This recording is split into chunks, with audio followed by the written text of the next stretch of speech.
Happy effing Friday, everybody. On today's show, Noah shares some significant challenges he's facing after acquiring a sports tour that he's growing from a regional series to a national one.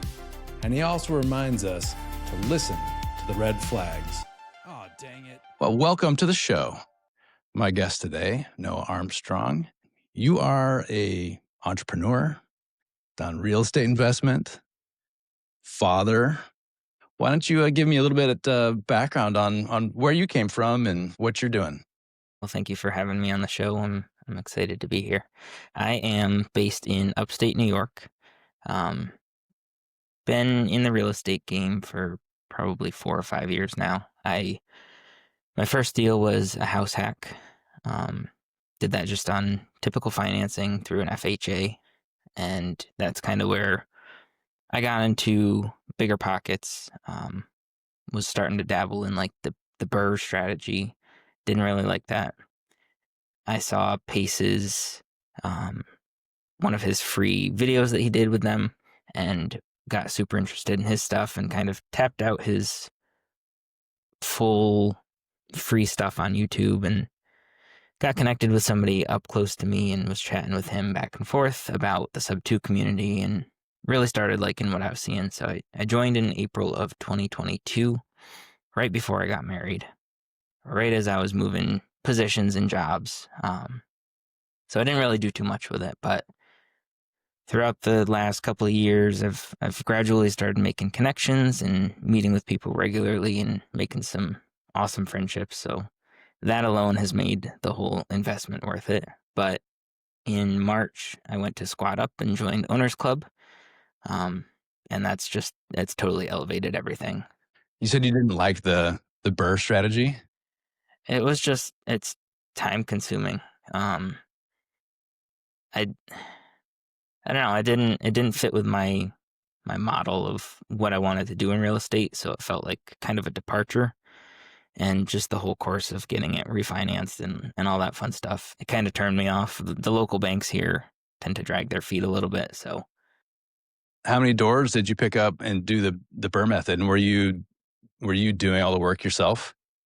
Yeah, I did most of the work myself. It was only on one door. It was duplex. So fixed And the you one figured out really upstairs. quickly that you didn't like it. Yes. Yeah. The one downstairs had been repaired already, so didn't really have to do too much with it. It was originally a drug house. Sat vacant for Fun. 4 years or so. They had repaired some stuff, but there was quite a bit of other stuff that needed fixing. So went through the process of repairing the upstairs unit while we stayed in the downstairs and got that rented out. Now it's a total cash cow of a duplex. Do you still have it? I do, yeah. What else have you been doing in real estate? Without doing too much time in the real estate, I'm working through evenings or early mornings, working around the family and the W-2. Up until now, I've done a vehicle on creative finance. That's kind of a cool one. It's registered in Ohio. Again, I'm in upstate New York, so I don't have to worry about inspections or any of the registration stuff that New York does with the EVs. It's basically a rent-to-own program, but we're piggybacking off of their insurance. So my insurance on a $50,000 car is $60 a month with full coverage. So it worked well. But that was my first creative finance, I guess, acquisition. The other cool one that we completed this year was a sports tour. Sport? What sport? Golf. Golf. Yeah. Do you golf? I go to the driving range and occasionally a golf course, but I'm by no means a good golfer. I've never played a round of golf in my life. We'll have to go. And I know that we're going to do some golfing in October. I think we kind of just are contributing to the pot, maybe. I need to go to the driving range as well, so I don't end up just absolutely embarrassing myself. It's a lot of fun. So you picked up this tour creatively, and is it because you liked golf and you were like searching for this, or you were? How did you end up going down this path of, hey, I'm gonna get this tour? So one of the things that I do typically when I'm getting ready for the morning is just scrolling through like Biz Buy Sell, just seeing what's out there, what prices or multiples and stuff's going for. And I came across this men's sports tour is how it was listed. So I reached out, didn't hear anything for a couple weeks, and I got a random phone call from the brokerage, and it was a golf tour. So through the course of chatting with this broker, the gentleman was he had picked the tour up from his father, who ran it as an amateur tour back in the 90s. It had fizzled out. He picked it up and turned it into a pro tour. And he was going pro himself, so he was getting ready to sell it. It was listed for $275,000, and he wanted to just cash out and be done with it. But that's kind of where the whole fun of it started. What's it take to run a tour? The general idea of a golf tour is that players, as they're going up into like getting into the PGA ranks of things, they'll play in these mini tours, and it gives them the option to earn money, but also get experience because they're out on the course anyway. Typically, they're just playing a round of golf a day to get their practice in. So playing on these mini tours will give them the ability to make money, but also get their practice in and be competitive. So, for instance, players will maybe pay $1,000 to play an event with us. If they get in the top third, they'll get a payout. And that payout could be anywhere from $1,000 to $10,000 or $15,000, depending on the field size. So if you're a good player and you know that you can get in the cut, you could make $14,000, $15,000 off of your your original investment, and then it gives you a little bit of bragging rights too. For sure. And how many players typically sign up for a tournament? It ranges anywhere from 40 to the field is typically capped at 144. We have not seen anywhere near that, and that's kind of, I guess, my big mess up was this golf tour as well. And it just blanket statement that this tour has been a challenge. It has. What's been going on? What's the challenge? So there were a few red flags that we should have listened to. Oh yeah. Yeah. So the first one was the P&Ls that we got. We had been under the impression this entire time that each event that we ran, and that we could do as many as we wanted, would net us about $6,000. So doing the math on that, if we do 12 tournaments, that's $72,000 in our pocket. Not a huge amount, but when you hire somebody or you have 3 or 4 people doing these events, it can grow pretty quickly. And this is just in the Southeast too, so pushing it to the entire nation, it could be really big. The P&Ls that we got showed less than half of that, and we called him out on it. His excuse was that his expenses as a player himself had rolled into his P&Ls and brought up the total expense of the tour. So he gave us adjusted ones, and those were a little bit closer to what his tax returns showed.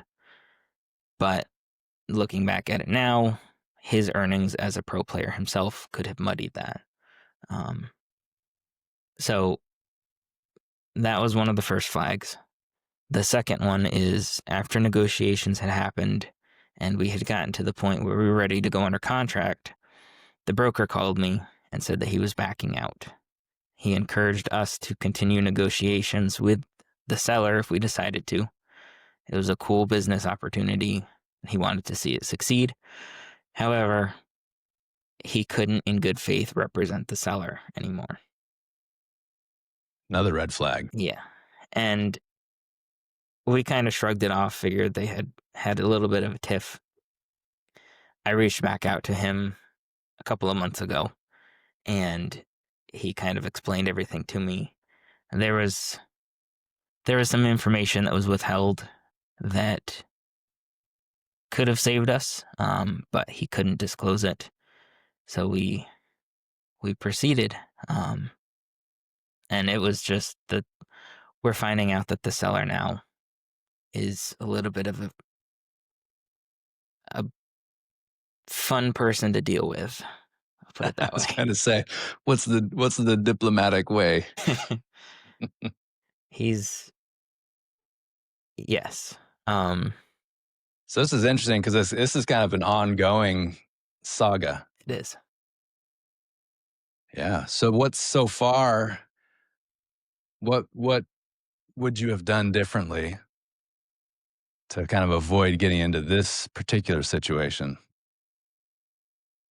I definitely would have done deeper due diligence, and I probably would have approached the broker to see what his reason was for backing out beyond just not wanting to represent the seller anymore.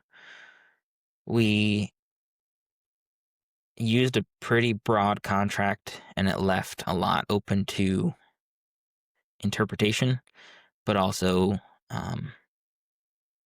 it left out some things like a non-compete. So if he really wanted to, he could go back and start a new tour. So just a lot of contractual things that our lawyer missed. Definitely should have dug deeper into it. And AI now is good enough that it can spot things like this.